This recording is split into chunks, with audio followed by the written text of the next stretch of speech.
So Mini GP making their final preparations. The marshals clearing to one side. The riders look like they're about ready to go. We're waiting now for the flag to drop. Any moment now, riders appear to be ready. One rider just getting some last minute checks, but the flag goes up. The first race of this final round of British Mini Bikes Mini GP are underway. They go charging into the first corner. Good clean start with Chloe Jones, the new champion, leading them around that first bend. A bit colder today, of course, but a good clean start. Everyone appears to have got round the first corner safely.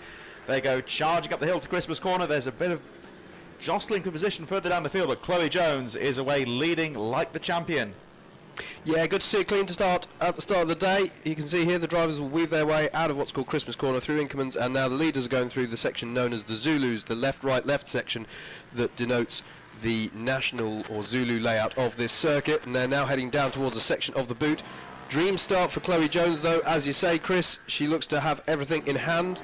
We'll be able to confirm the order as they come round, but there's no doubt who is out front at the end of lap 1 of racing for the day. So dream start there for Chloe Jones, getting away very well. It's all very close at the front though, not much between the first 2 or 3 riders as they go around that first corner up towards Christmas. Chloe Jones leads the way. She has got a decent gap at the front though, as we wait for the timing screen to catch up with us, but we can definitely see that Chloe Jones is leading the way up towards Zulu, and we've got a rider down in Zulus, I think, Chris, and that's why we're seeing yellow flags there. Didn't see it on the stream, but we have got a rider down. I'm not sure of the right black machine though that's gone down. The marshals just dealing with that rider, hopefully just winded. Zulu, of course, it's new to us here at British Mini Bikes. We don't normally use this layout. It's quite a technical part of the track. Yeah, absolutely, and I think that's true, to be honest, whatever you're riding or driving. Red flag. Yeah, red flag. So not the start we wanted to see to the day. Fortunately, as you can see, plenty of people on hand immediately on the scene. So that's good to see, and indeed I can see the rider standing up at the moment, which is also a very positive sign. I don't know if there's some sort of mechanical issue there possibly. Just having a look at that machine, maybe Corey Tinker possibly, about 5th or 6th on the grid, but all seems okay. The flag about to go up, and Mini GP gets back underway. Chloe Jones with a dream start, getting away absolutely perfectly. Thomas Gomes in there as well, 3rd place. They go round the long right-hander, and then another good start up towards Christmas corner, and well, Chloe Jones leaves the door open, but she's got the space to go through, and Jones leading on the restart once again. Well, Jones doing exactly what you need to do. We were just talking about the psychological aspect of having to go back into the restart, particularly after you've had the start you want. She's just gone right out there and done exactly the same thing again. Corey Tinker it was indeed who had the slight issue there on the grid, but good to see he's underway and running normally. Well, a shout here from Ian Harris saying, watching from South Wales. We're of course down there very recently to Llandau. Well, I wasn't there unfortunately, but the series was. Looking to start his lad off in this soon. It's great, of course, to see so much interest in this series. A lot of people, these grids are getting big. This is going to be the biggest grid I've seen this year of Mini GP towards the end of the series. So accessible forms of motorsport, and the riders really do seem to enjoy themselves. Yeah, absolutely. So as we can see, we've got Chloe Jones has got just a little bit of a breathing gap out front ahead of Evan Belford at the moment, with Thomas Gomez, who we mentioned earlier, currently riding in 3rd. So it's as they were on the grid amongst the top 3 at the moment. One rider to look out for in this one, only in 10th place. You say only because we usually accustomed to see him a lot higher up the grid. Ryan Frost, number 24, who's got a bit of work to do. He's usually up there battling with Chloe Jones at the front of this field. He's a little bit further down as Chloe Jones makes her way around to complete another lap, starting to pull away slightly from Belfield in 2nd place. The gap goes up to just shy of 1 second. Gomes in 3rd. The top 3, as you can see now, they go up to Christmas corner, started to break away, but Chloe Jones proudly displaying that number 1, of course. She's starting to really control this race. Challenge there for 4th place there. I think that was Mason Johnson there having a look up the inside of Bailey Stewart Campbell, but didn't happen that time. Oh, quite so. The battle now starting to develop for 2nd place as Chloe Jones starts to pull away. Even Belford in 2nd place. Thomas Gomes, familiar name of course to British Mini Bikes, but back with us at the finale, just on the shadow of a 3rd place. 4th, very close indeed. Number 99, the machine of Bailey Stewart Campbell, battling away there with Mark Hardy right on his tail. And let me look at Ryan Frost still down there in about 10th place, but this battle of second starting to heat up now as Gomes has a look down the inside into Christmas corner, and oh, he had to be brave to make that move stick. Goes down the inside of Belfield into second position. Great move there from Thomas Gomes, and let's see if he can catch up with Chloe Jones, who is 2.1 seconds ahead last time round. Jones with a clear track in front of her, looking very smooth at the front. There goes Gomes in second, Belfield right on his tail. And that was the machine of Bailey Stewart Campbell just a little bit further behind in 4th place. Chloe Jones looking very strong indeed, and Howard's very intuitively sorted out the timing issue here. So we have got the full up-to-date timing we can give you here. Mark Hardy's still there in 5th place, Taylor Rose in 6th position, but it's looking good so far for Chloe Jones. Absolutely, and she currently has the fastest lap of the race as well, it's worth mentioning, a 45.55. The lap times will of course be significantly lower than you will have seen if you've been watching previous rounds of the year at Whilton Mill, by way of the fact that we are using the shorter layout. Definitely, we're looking here about 45 seconds in this class. I'd say around, depending on the class of course, 8 to 10 seconds approximately shorter. This might play a part later on in the day of course, especially in some of the bigger classes. We've got 18 riders out in there. Some of the classes have well over 20 riders, so it means that the faster riders will be catching up with the back markers a bit sooner than they normally would in some of those bigger pit bike races. We're on the last lap of the race, and Chloe Jones, though, no back markers in front of her at the moment. 2.6 second advantage. Oh, and look at this battle for second place. So as Even Belford tries to fight back. Oh, and he made the move stick. He had to be brave there again, that Christmas corner. It's a really crucial breaking point. Yeah, major overtaking opportunity, but it's not the only one, of course. There will be opportunity for Gomez to for it to switch back round again as they go into the boot, but I think it's going to stay as it was. Looks like he's made the pass stick, so Chloe Jones making her way back towards the finish line. Been a great race for us so far. And indeed, she has crossed the line to go on to the final lap of the race. So it looks like, I think we believed it was the last lap. I think the race is going on slightly longer. There may perhaps be an anomaly due to the stoppage earlier. We're just looking down to see, we are on the last lap now. You can see the marshal with the 1 lap board, so apologies there. But the question here, of course, can Belford hold off Gomez and hold on to the second place? No issues for Chloe Jones. He starts to pick off 1 or 2 of the tail enders, and Even Belford looks like he's going to hold on to second place as they go towards the boot and the final corner. Meanwhile, Chloe Jones makes her way round the final corner. Checkered flag is now being readied, and there she goes, Chloe Jones. Well, it's a figurative checkered flag. Figurative checkered flag. They have crossed. It has been confirmed on timing. So it looks like Chloe Jones has won this first race. Well, one would say that, but they are still racing. So the checkered flag, we do apologise about this. I think there may be a bit of a glitch here between the timing screens and the actual race itself. As I said, the race was stopped early, so I can only assume possibly, somebody may have gone off I think, but I can only assume that the race perhaps has had a full restart. That must be the issue. Somebody has gone down just on the exit of the first corner. The marshal's running over there.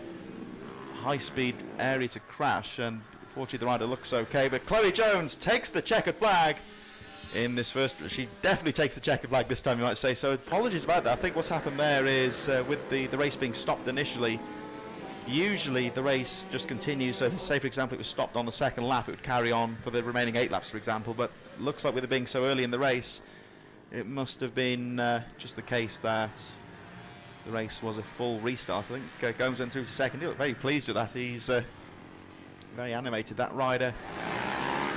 Welcome back to British Mini Bikes and the second part of our afternoon here at Whilton Mill in Northamptonshire. You've joined us just in time for the start of Mini GP race number 2. It looks like Chloe Jones has taken the lead. Just a couple of shout outs actually. Big word to James Kimmins, said never knew this even existed. It looks fun, it certainly is, and hope you're enjoying the afternoon's racing here at Whilton Mill. And just before we went off air actually, April Bolsover asked us, has Matthew Bolsover done it? I didn't know, but the man who certainly did was Howard, who's very kindly got his computer on the go here, and you got the answer. I think so. We should always stress, of course, provisional results, because, you know, all has to go through adjudication and all that sort of lot, but by our maths, Matthew Bolsover has done enough. He's currently, well, he's won the championship by 5 points. Obviously, we may become less or more from the second race, but as far as we know, it is now impossible for anyone to catch him, so we will provisionally at least say congratulations to Matthew Bolsover. And really sorry, April, I'm trying to find your comment. I hope she's transitioned onto this newer stream, because I'm trying to get the comments to work so I can tell her for definite. But it appears so, at least, anyway. Yeah, but as far as we are concerned, or as far as we can tell from our rudimentary maths up here in the comms box, Matthew Bolsover has just done enough in that last race to take the title for the pit bike stock 140. So congratulations for him. Ben Law did as much as he could, of course. You know, fighting out at the front of that race, and indeed it's because of that battle that we maybe missed the significance of Bolsover's position there. But as far as we know, Matthew Bolsover has taken the stock 140s. And you join us back with Bailey Stewart Campbell on that very distinctive looking machine, currently in 4th place in Mini GP. Chloe Jones leads the way, but not having things quite her own way. She's pulled away slightly from Even Belford in 2nd place. Thomas Gomes in 3rd, Bailey Stewart Campbell, the rider we saw just a moment ago, in 3rd place. 4th place, I beg your pardon. Mark Hardy, Taylor Rose, Corey Tinker, Harris Beach, Finn Smart-Whedon, and the hard-charging Ryan Frost rounding up the top 10. There we see Whedon there, number 14, on that very great-looking bike there. I have to say, number 14. It's the old Kenny Roberts Yamaha sort of livery. Very distinctive classic there as he goes for the pass on number 83, Harris Beach, and makes it stick. Great move there. Trying to look on the outside now of number 3, Corey Tinker, and goes round the outside. Now, oh no, not quite though. Corey Tinker makes the move stick. Ryan Frost has a look down the inside of Harris Beach. But a great bit of riding there from Finn Smart-Whedon to get past Harris Beach. Looking at Corey Tinker, who's making that bike as wide as possible. Chloe Jones still leads the way, fastest lap of the race, 45.03, 1.14 seconds. And Chloe makes her way past the line. She looks over the shoulder we just saw as she goes through there. This battle, though, still going on for 7th place. Corey Tinker, the black and orange machine, with Finn Smart-Whedon right in his tail. Great bit of riding, you have to say, though, from Corey Tinker, who's making that bike as wide as possible. Yeah, absolutely. Great riding so far from all of these riders, in fact. Good 5-bike battle. And this is what we've been talking about all day. We've seen some fantastic battling up and down the field, and we just can't cover it all, is sort of the sad thing. But we are doing our best, of course, by way of the live stream, and we thank you all for joining us there as they come out of Inkermans. Nothing, no change this time around. Not just yet, but Finn Smart-Whedon, he's all over the back. Good drive there off of the Zulus. Is there going to be an opportunity into the boot? There isn't. Bit unlucky there, wasn't he? Because Corey Tinker just got the drive and shuts the door, but he's not giving up. Those Whedon now, he looks like he's going to try and line him up going in towards the first couple of corners. He's got to get this exit bang on right, though. And there they go past the line. Finn Smart-Whedon goes wide on the second corner. I wonder if he's going to try and line him up going into Christmas corner. Entertaining midfield battle here at the moment. Chloe Jones still leads the way, and Finn hasn't quite got the advantage. Ryan Frost has a little sneaky look down the inside of Harris Beach. Mason Johnson on the commentator's dream bike there with that big 808 on the side, I have to say. He's just on the edge of the top 10 with Ben Taylor, Rossi Brown just a bit further behind. Chloe Jones still leads this race by just under a second. Even Belford still tagging on in there, though. Thomas Gomes in 3rd. Bailey Stewart Campbell going through in, well, he was in 4th. Mark Hardy, Taylor Rose. Then here comes the battle that we're looking at now. Corey Tinker still holding off Finn Smart-Whedon, Harris Beach, Ryan Frost. So, of course, we've forgotten about Chloe Jones at this one because all the action is in for 7th place, and it's a very close battle indeed. Yeah, we should say as well, actually, she's been kept slightly more honest than I remember this morning, or earlier on today, I should say, in race 1. Evan Belford is setting a decent pace, and the gap is only out to 1.1 seconds, but so far, Chloe's showing exactly why she is our champion for 2017 in the Mini GP 140s. But look at this, once again, Smart-Whedon gets good drive off Zulu, but can't quite capitalise on it as they go into the boot. So still, Corey Tinker in 7th place in the number 3 bike. Chloe Jones, meanwhile, doing some great riding to nip away through the back markers. There is the yellow flags that one rider in a bit of trouble by Zulu, but I think he's now back on the track. And Chloe Jones using the back markers to good effect. She goes through Inkermans, through Zulu, and makes her way through. Belford's finally through those back markers, but losing a little bit of ground to Chloe Jones as the leaders make their way towards the final corner. This battle still raging as they just exit the Christmas corner. Yeah, this is Ryan Frost and Harris Beach who are having a go for 9th place behind Tinker and Smart Whedon here. Once again, Smart Whedon is strong through that corner and this time gets really good drive. But again, Corey Tinker's able to hold on to it, absorbing the pressure really well here, Chris. And mightily impressive. You've got to think about how young some of these riders are, and they're really showing good maturity in their racecraft out there. Yeah, some great racecraft going on here, and a good line there actually from Corey Tinker out to that middle corner going up towards the boot. He gets some good drive on the outside because Finn Smart Whedon really putting the pressure on here. And again, look at Ryan Foster again having looked down the inside of Harris Beach. Now, is he going to make the pass stick this time? Oh, the answer is no, because Harris Beach with the confidence to leave that gap going into Christmas corner. Oh, and indeed, Beach is now looking at Smart Whedon and has made it stick. Now, that'll have caught him by surprise, won't it? And indeed, Ryan Frost was almost able to capitalise on that. As we head on to the final lap, Chloe Jones is still your leader with the gold #1 on the bike. And, well, she might have that on her bike because it's been a mightily impressive season. In fact, is that a special celebratory champions t-shirt she's got as well? Who can blame her? It's been an absolutely fantastic season and she's going to sign off in the best way possible. Well, Chloe Jones, we saw on the previous lap actually just out of my window, she did very well to get past some of the slower riders a bit more effectively than Belford managed, and I think that was the crucial factor. She's got one more slow rider in front of her, but she doesn't need to take any chances. It looks like number 44, and again, look, just letting that rider take the corner, and then she takes the checkered flag. So some good riding there from Chloe Jones at the end, just to cross the line, bringing it home and taking the title prior to this round, of course, but winning in championship winning fashion, of course, by taking the checkered flag. Bailey Stewart Campbell, Thomas Gomes in 4th, but very well done to the champion Chloe Jones. Yeah, absolutely fantastic way for her to sign off, taking maximum points from today in this class. Good battles crossing the line here. The battle that we were witnessing for a large portion of that race, the battle for 7th. Corey Tinker was able to hold on to that brilliantly. We saw